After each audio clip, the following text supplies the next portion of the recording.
수심결 강의 6번째 시간인데요. 오늘 질문도 이제 정종분의 6번째 질문을 검토해 보도록 하겠습니다. 지난 시간에는 우리 4번째, 5번째 질문을 같이 했는데, 4번째 했던 게 어떤 그 방편을 써야 깨달을 수 있느냐라는 그 얘기였는데, 보조 스님의 답변은 단지 불의 시적 견성이라. 다만 알지 모르는 줄만 알면은 그것이 곧 견성이다. 이렇게 얘기를 했는데, 무엇을 알지 못하는 것이냐 하는 것을 알아야 된다고 이제 그 말씀 드렸고요. 그 다음에 이제 뒷부분에 5번째 질문에서는 이제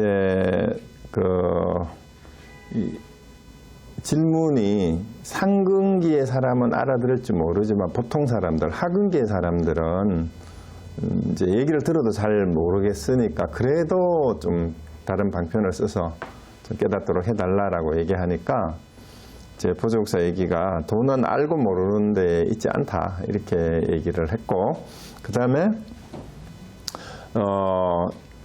이 현상계가 다 꿈 같고 헛개비 같지만 이제 그 가운데에 우리의 공적 영지한 마음, 그러니까 비어 있으면서도 고요하고 신령스럽게 아는 그 마음이 우리에게 있는데, 이러한 공적 영지의 마음이 바로 우리의 본래 면목이고 부처님과 역대 조사들이 전하신 진리의 법인, 그것이 바로 그 공적 영지의 마음이다. 그 외에 다른 게 없다. 이렇게 이제 얘기가 끝이 났습니다. 그래서 이러한 공적 영지의 마음을 바로 깨닫기만 한다면 우리 본래 자리, 기가 본고향으로 집으로 돌아가서 이제 의심을 끊고 그냥 이제 인천의 스승이 되어가지고 대장부로서 한 생을 살게 될 거다.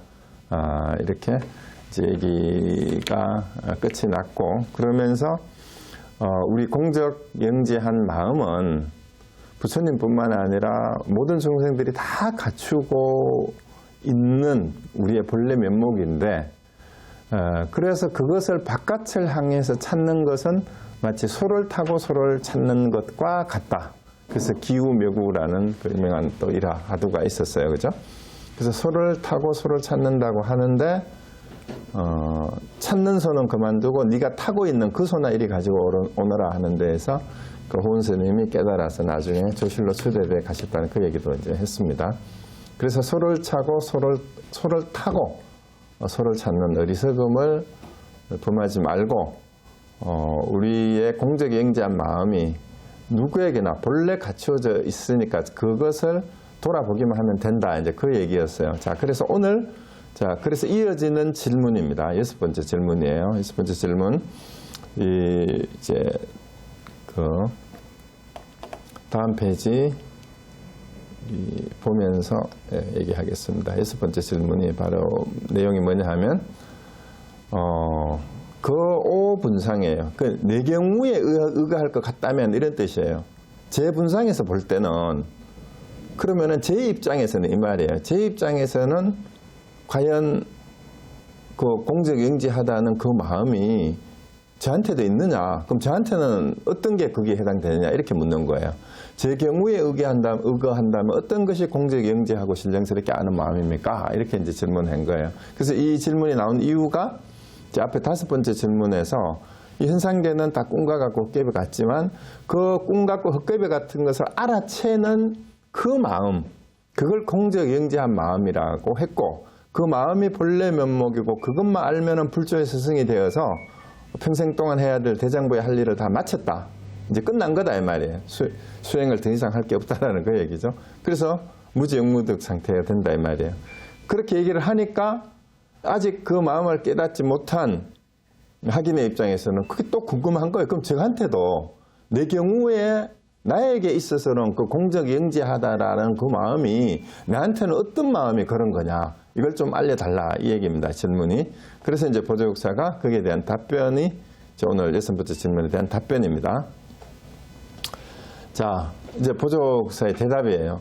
그대가 지금 나에게 묻는 것이 바로 그대의 공적하고 신령스럽게 아는 마음이다. 그 여기서 끝났어요 이미. 더 이상 얘기할 것 없어요. 자, 그 질문 다시 보세요. 나의 경우는 어떤 게 공적영지한 마음입니까? 이렇게 물은 거예요. 공적영지지심이라고 이렇게 물었어요. 그러니까 네가 묻는 게 그게 그 마음이다 이렇게 한 거예요. 자, 여기서 알아채면 그냥 일어나서 춤을 덩실덩실 춰도 됩니다. 그런데 이제 네가 지금 나한테 묻는 그게 신령스럽게 아는 마음인데 어째서 돌이켜 비추지 않고 밖에서 찾느냐. 자, 이 비슷한 거 어디서 본 것 같지 않아요? 혈맥론에도 나왔었죠. 혈맥론에도. 그 마음이 부처라고 하는데 어떤 것이 마음입니까? 이렇게 물은 거예요. 마음이 부처다 하니까. 그러니까 달마 혈맥론에서는 달마 대사가 학인에게 뭐라고 대답을 했어요? 네가 묻는 것이 네 마음이고 내가 답하는 것이 내 마음이다 이렇게 얘기했다 그랬잖아요. 그걸 떠나서 마음이 어디 따로 있겠냐 이 얘기 벌써 했고 수도 없이 들었어요. 그리고 송산 스님 제자분 가운데 그 미국 현각 스님이라고 있죠. 그 하버드 대학 다니다가 그 양반이 그 출가를 하게 된 계기도 송산 스님의 하버드 대학 강연에서 사랑에 대해서 답변하는 걸 보고 엄청난 이제 충격을 받았다 그래요. 그게 뭐였어요? 그 숭산 스님이 불문을 하고 나서 이제 질문을 받았는데 청중 중에 한 분이 한 여학생이 What is love라고 물었다 그랬죠, 그죠? 무엇이 사랑입니까? 이렇게 물으니까 숭산 스님 답변이 혈맥론의 답하고 비슷했어요. 그대가 묻고 내가 지금 답하는 거 You ask me, I answer you, this is love 이렇게 대답했잖아요. 이 말을 듣고 현각 스님이 출가하게 된 계기가 됐다라는 거예요. 그게 도대체 뭐길래? 사랑이 뭐냐고 물었는데도 네가 지금 묻고 내가 답하는 게 그게 사랑이야. 어떤 것이 공적영지한 마음이야. 비고 고요하고 신령스럽게 아는 그 마음이 어떤 겁니까? 하니까 여기 지금 보조국사의 대답도 똑같죠. 지금 그대가 나에게 묻는 것이 바로 그대의 공적영지하고 신령스럽게 아는 마음이다. 그러니까 나한테는 그게 뭐냐 이렇게 물고 네가 지금 묻는 거 그 마음. 그 마음 없이 어떻게 묻겠느냐 말이죠. 어째서 그것을 네가 지금 묻고 있는 자기 마음을 돌이켜 비춰보지 않고 공적영지한 마음이 어디 다른 데 있겠느냐 말이에요. 왜 밖에서 찾느냐 하죠. 내가 지금 그대의 경우에 의거해서 바로 본래 마음을 가리켜 그들을 깨닫게 할 테니 그대는 마음을 깨끗이 하고 내 말을 잘 들어라. 자, 지금 여기서 깨달은 부분이 있어요? 내 본래 마음을 확인했어. 그 아직도 못 깨달았으면 이제 다시 이제 보조국사가 뭐라고 했어요? 지금 그대의 경우에 의해서 바로 본래 마음을 가리켜 그들을 깨닫게 할 테니 오늘 요 본문만 잘 들으면 여러분이 본래 마음을 깨달을 수 있습니다. 마음을 깨끗이 하고 내 말을 잘 들어라. 자, 잘 들으십시오. 자, 보조국사의 얘기입니다. 아침부터 저녁까지 24시간 동안 여기서 12시중이라 그랬는데 우리가 옛날에는 시간을 자시, 축시, 인시 이렇게 해서 2시간 단위로 한시를 매겼잖아요. 그러니까 요즘 말로 번역하면 24시간이에요. 아침부터 저녁까지 24시간 동안 혹견, 혹문, 혹소, 혹어 뭐 쭉 나오잖아요. 혹전, 혹이. 그러니까 24시간 동안 보고 듣고 웃고 말하고 혹은 썩내고 기뻐하고 또는 옳다 그러다 시비하는 거죠. 혹시 혹비 종종 시위 운전. 그러니까 옳다 그러다 하는 갖가지를 행하고 움직이는 것. 그 운전이라 그랬어요. 여기는. 그러니까 이런 것을 보고 듣고 웃고 말하고 화내고 기뻐하고 옳다 그러다 시비하고 여러 가지 행동을 그러니까 보고 듣고 말하고 행동하고 이런 거를 다 자기가 움직여서 굴려가잖아요. 자기 우리 몸을, 우리 생각을, 우리 삶을. 이렇게 하는 것은 필경 이 말이에요. 도필경 시수 능이 이렇게 물은 거예요. 운전 시위야. 그러니까 갖가지를 행하고 움직이는 것은 필경 누가 그렇게 하는가 이 말이에요. 누가 그렇게 하는가. 그거 일러보라 이 말이에요. 그걸 한번 말해봐라 이 말이에요. 차도하라 이 말이죠. 여기 중간에 둘째 줄에 가운데가. 그럼 그렇다면 다시 한번 일러봐라 이 말이에요. 차도하라 말이에요. 다시 일러봐라 이 말이에요. 필경 이것이 뭐냐 이 말이에요. 시수. 이렇게 하루 종일 운전하는 이놈이 도대체 뭐냐. 누가 그렇게 하는가 이 말이에요. 누가 그렇게 해요? 보고 듣고 웃고 말하고 썩내고 시비하고 온갖 갖가지 하루 종일 24시간 잠자는 것도 포함이 돼요. 일어나서 잘 때까지 하루 종일 하는 게 누가 그렇게 합니까? 자, 대답해 보세요. 누가 그렇게 해요? 자기가 해요. 그 자기가 누구냐고.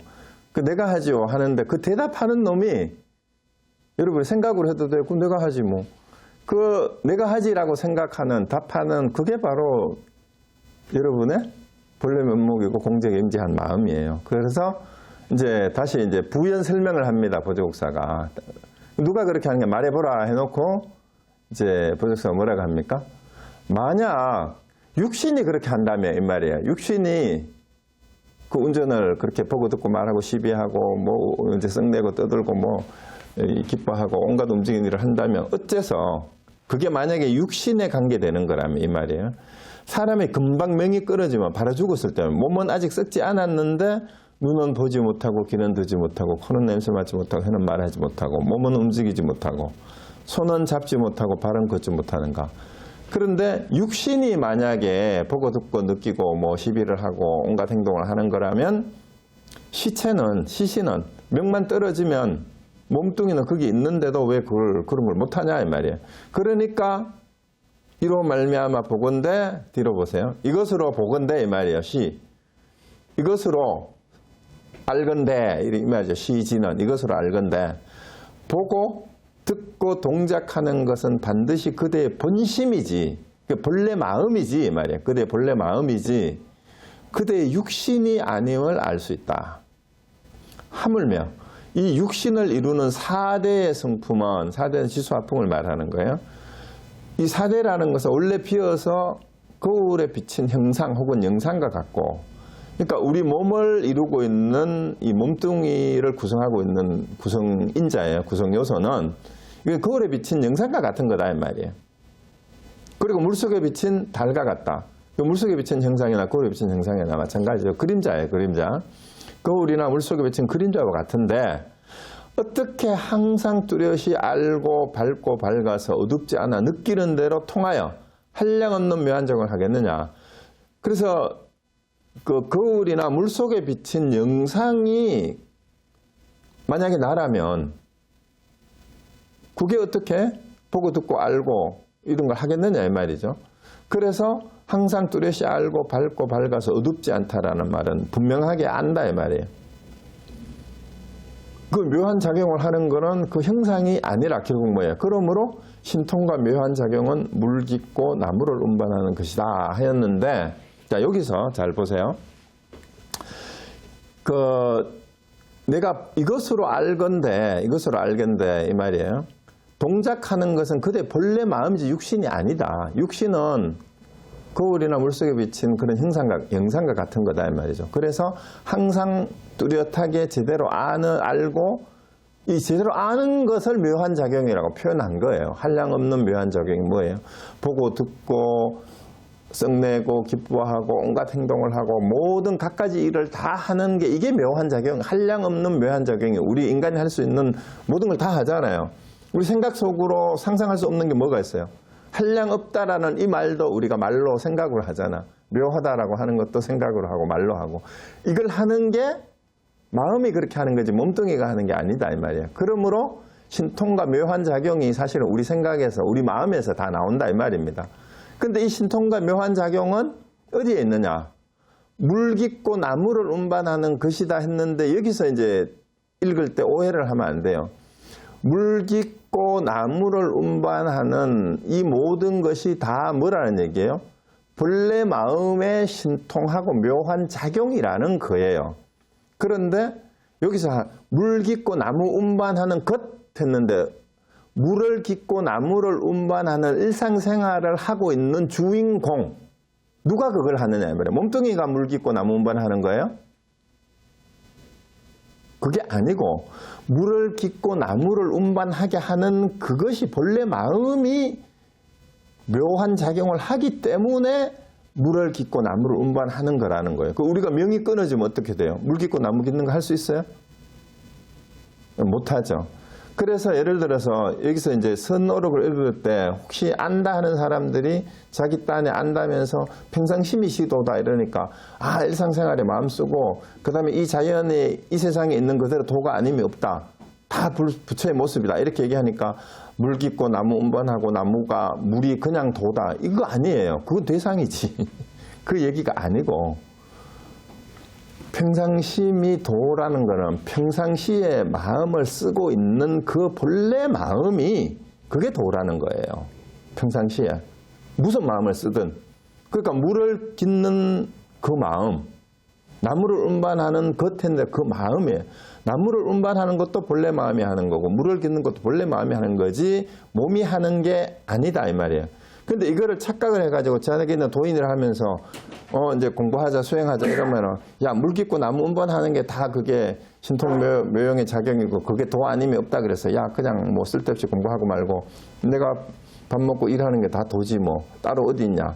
이러면은 이게 깨닫는 도인이 하는 말인 것 같은데 공정영지한 본래 마음을 알고 하면은 그 말이 맞지만 모르고 하면은 뭘 보는 거예요? 물 깃고 나무 운반하는 형상이 돈 줄 아는 거예요. 그래서 두두물물이 이세 삼라만상이 다 부처 아님이 없다 이러면 저 산이 나무 그 부처고 막대기가 나무고 돌이 나무고 풀이 부처고 이런 줄 아는데 그거 아니에요. 나무는 나무지 바위는 바위고 돌은 돌이고 그러니까 부처 아니에요. 삼라만상과 두두물물이 다 뭐예요? 부처가 아님이 없다 이렇게 말하는데 쏘구시면 안 돼요. 삼라만상에서 말하는 나무와 돌과 물과 바람과 이런 게 지수화풍이 다 부처다 이렇게 말하는 거하고 똑같잖아요. 그런 것이 대상일 때는 그건 부처가 아니에요. 그럼 뭐예요? 삼라만상을 지수화풍을 얘기를 하더라도 그건 뭐예요? 한마디로 얘기하면 그게 상이거나 색이잖아. 그럼 그건 상이나 색은 뭐예요? 나에게 본래 마음에 의해서 인식된 가짜일 뿐이잖아요. 그걸 항상 놓치면 안 돼. 그러니까 두두물물이 삼라만상이 다 부처 아님이 없다라고 얘기한 것은 삼라만상이 거기에 있다, 나무다, 불이다라고 보는, 아는 그 마음이 부처라는 거예요. 이거 착각하시면 안 됩니다. 그리고 똥속에도 진리가 도가 있다. 장자에도 그 말이 나오니까 말똥구리에도 도가 있다. 그럼 말똥구리 그러니까 사람들이 이 자연의 이치가 도다 이렇게 얘기하는데 그거는 들떨어진 생각입니다. 그건 이론적으로 얘기하는 거고 여기서 말하는 공정영지한 본래 마음은 자연의 이치를 아는 그 마음이에요. 자연의 이치가 그렇다 하더라도 봄이 오면 꽃이 핀다. 제 얼음이 녹는다. 이렇게 얘기하는 것도 그러니까 어디에 요즘 보니까 그런 글들이 돌아다니던데 얼음이 녹으면 뭐가 되죠? 보통 사람들 뭐라 대답해요? 얼음이 녹으면 물이 되죠. 근데 꼬마는 얼음이 녹으면 봄이 옵니다. 이렇게 대답을 했대요. 그러니까 애가 더 멋있는 것 같지만 얼음이 녹으면 물이 된다라고 하든 얼음이 녹으면 봄이 온다라고 하든 그것을 아는 놈이 본래 마음이고 공정영지한 마음이에요. 얼음이 녹는 게 도고 봄이 오는 게 도고 이게 아니란 얘기예요. 그래서 그거 착각하시면 안 됩니다. 자, 그래서 신통과 묘한 작용 그것은 물 깊고 나무 운반하는 것이다 했는데 사실은 이거는 방거사의 말이에요. 방거사. 옛날 중국의 그 당나라 때 유명한 제 방거사의 말이라고 지월록이라는 그 선사상사 책이 있는데요. 거기에 실려 있는데 어쨌든 신통과 묘한 작용이 바로 묘한 작용이 어디에 있느냐? 우리 일상생활에 물 깊고 나무 하는 거기에 신통과 묘한 작용이 어떻게? 물을 깃고 나무를 운반하는 놈이 누구냐 했어요. 색신이 아니라 그랬어요. 본래 마음이 하는데 그 본래 마음이 신통과 묘한 작용이라는 얘기입니다. 자, 그러면 여기는 이렇게 하고 자, 그 다음에 또한 진리에 들어가는 길은 많지만 그대에게 한 길을 가리켜서 그대가 근원으로 돌아가게 하겠다. 그래서 근원이란 말은 우리 앞부분에 지난번에 나왔던 집이라는 말하고 똑같아요. 귀가한다. 본래 면목 자리다. 마음 자리다. 본래 집으로 돌아간다 했을 때 그 근원 자리예요. 그래서 진리에 들어가는 길, 진리의 자리를 근원이라고 여기서 다르게 표현했을 뿐입니다. 그래서 바로 한 문은, 한 길 한 문, 진리에 들어가는 문이 하나의 문이 있는데 지금 그것을 보여줘서 여러분이 그 문으로 본래의 자리로 근원으로 바로 돌아가도록 하겠다 했으니까 또 보세요. 이제 앞에서는 내가 깨닫게 해주겠다 해가지고 지금 얘기를 했어요. 공교경지한 마음이 바로 본래 면목이고 모든 부처님과 조사들이 전한 것은 그것뿐이다. 이랬으니까 이제 공교경지한 마음을 여러분이 알았으면 부처님과 조사들이 전한 그 마음이 그 마음이다라는 거예요. 자, 그래도 또 이제 또 못 알아들었을까봐 또 보충 설명을 합니다. 그래서 정말 진리로 들어가는 문이 앞에서 얘기 다 했지만 다시 알려줄 테니까 근원으로 돌아가게 할 테니까 다시 또 들으라 하는 겁니다. 자, 그래서 이제 문답식으로 확인을 하는 겁니다. 자, 이제 보조국사하고 제자하고 그 확인이 이제 그때 뭐 까마귀 소는 소리가 까치하고 새우는 소리가 이제 산사에서 들렸는 모양이죠. 그대는 저 까마귀 우는 소리와 까치 지저귀는 소리를 듣는가? 좀 듣습니까? 예, 듣습니다 했어요. 그 여러분 지금 여러분이 있는 자리에서 뭔 소리가 들리세요? 뭔 소리가 들리세요? 여기는 저 큰 길 옆에 지나가는 차 소리도 들리고, 여러분이 지금 제일 많이 들리는 소리는 뭘까요? 제가 지금 이렇게 떠드는 소리겠죠. 제 말이 들립니까? 제 얘기하는 거 들립니까? 예, 들립니다. 그러면 그대는, 여러분은 그대가 듣고 있는, 자, 뭐가 들어요? 그대가 듣고 있는 본성, 이 말이에요. 듣고 있는 그 문성이라고 했어요. 듣는 성품을 돌이켜 돌아보라. 거기에도 많은 소리가 있는가? 이렇게 물었어요. 여기 여러분이 직접 확인해 보세요. 그냥 책을 읽으려고 하지 말고, 문장을 읽으려고 하지 말고. 여러분 제 말 들려요?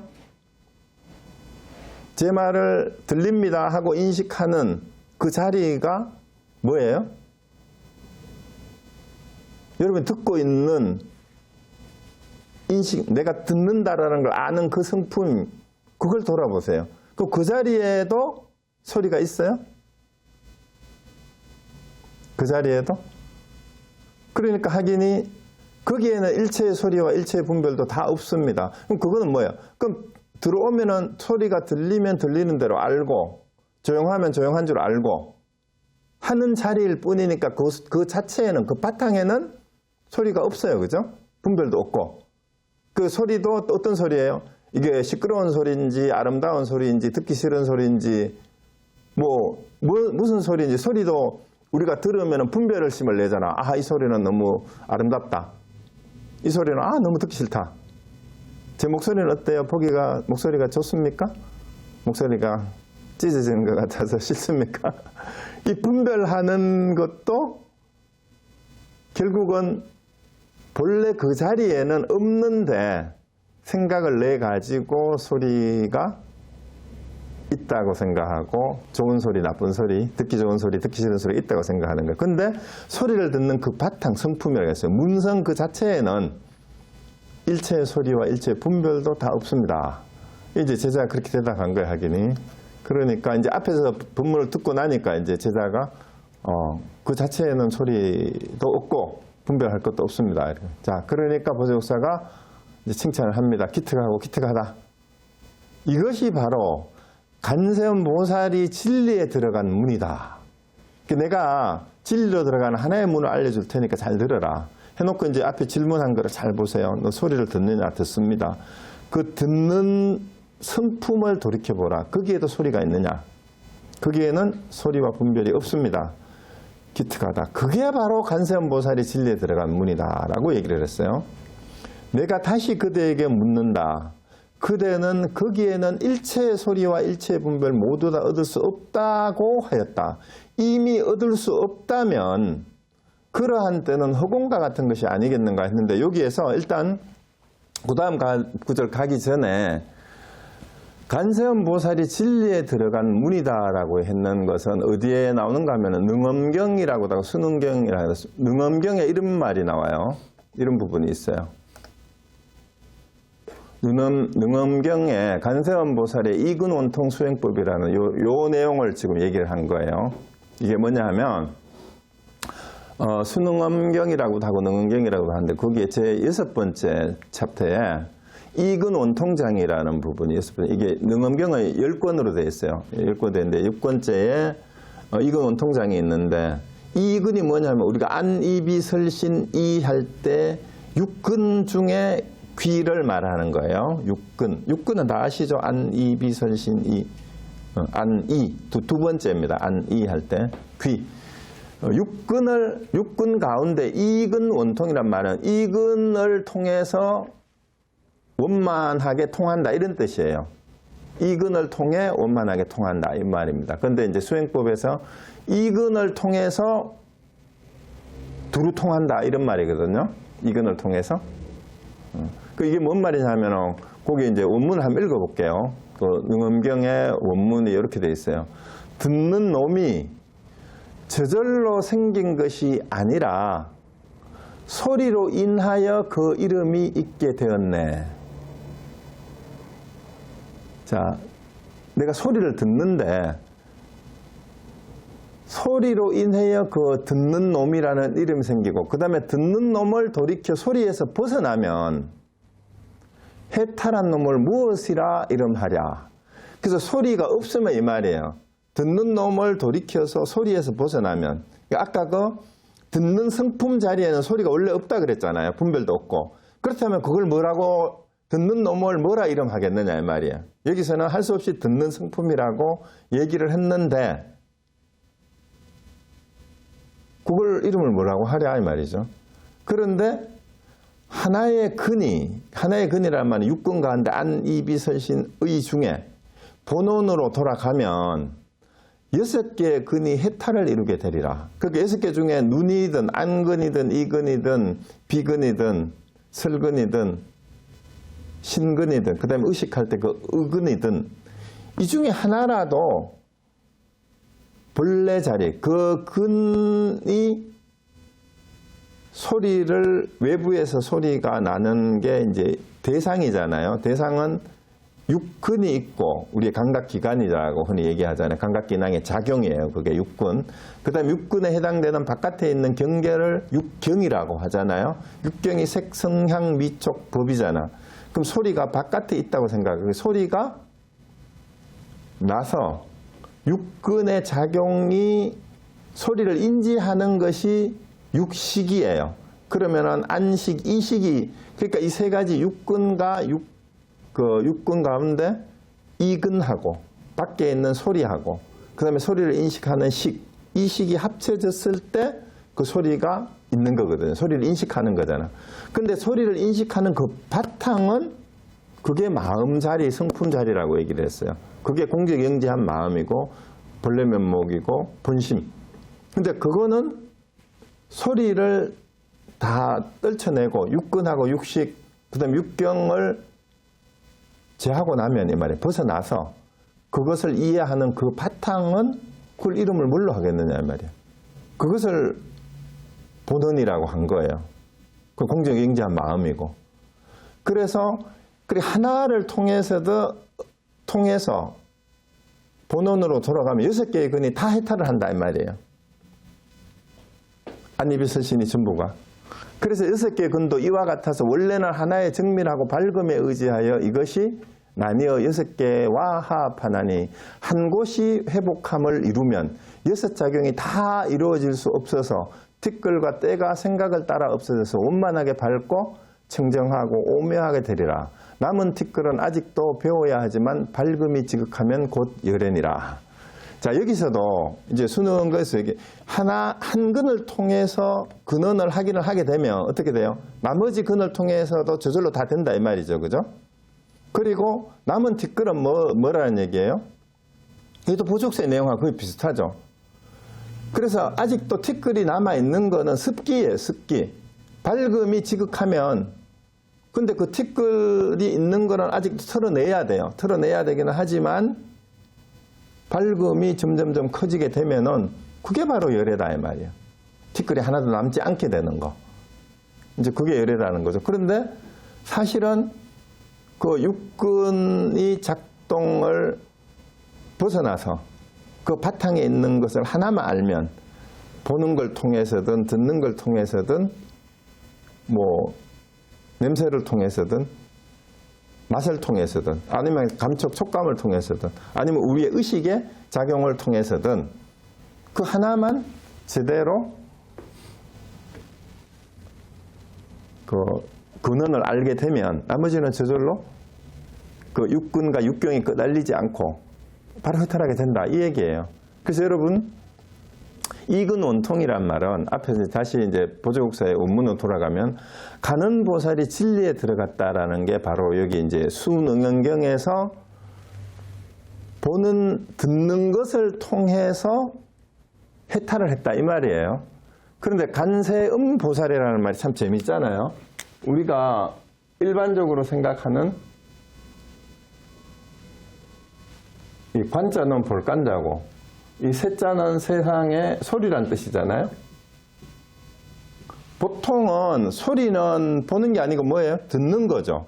근데 이제 간세음은 세상의 소리를 본다고 이렇게 표현을 했어요. 본다고 표현을 했어요. 그러면 이제 관세음 보살은 이제 듣는 것을 통해서 진리에 들어갔다라는 얘기는 뭐냐면은 그 이름이 이제 때로는 간자재로 번역을 하기도 하지만 우리가 간세음 보살이라고 했을 때는 세상의 모든 소리를 있는 그대로 다 관찰해서 알아듣는 이런 뜻이에요. 그러면 세상의 모든 소리를 듣고 안다라는 얘기는 그 소리가 이제 우리가 그냥 그 간세음 보살의 자비신앙이나 기복신앙에서 보면은 우리의 중생들의 고통과 억울함과 원통함 모든 힘든 그런 것을 기도하는 걸 다 들어주시는 분 이렇게 생각을 하는데 그거는 기복신앙적 해석이고 그게 아니라 세상의 소리를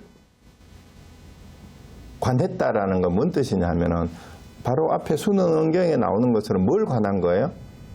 소리, 이걸로 보면 이거와 똑같아요. 소리를 듣는데 소리를 듣는 그 바탕 자리 거기에는 소리가 있느냐? 거기에는 일체 소리, 인체 분별도 없다는 걸 이걸 아는 게 간세음이에요. 그러면은 간세음 보살이 왜 조견 오온개공해서 도일체 고액을 할 수 있어요? 반야신경 얘기예요. 반야신경의 관자재보살 행신반야 바라밀다시 조견 오온개공 도일체 고액이잖아요. 이거하고 내용이 똑같아요. 그게 뭔 말이냐면 조견 오온이 뭡니까? 색수상 행식이잖아.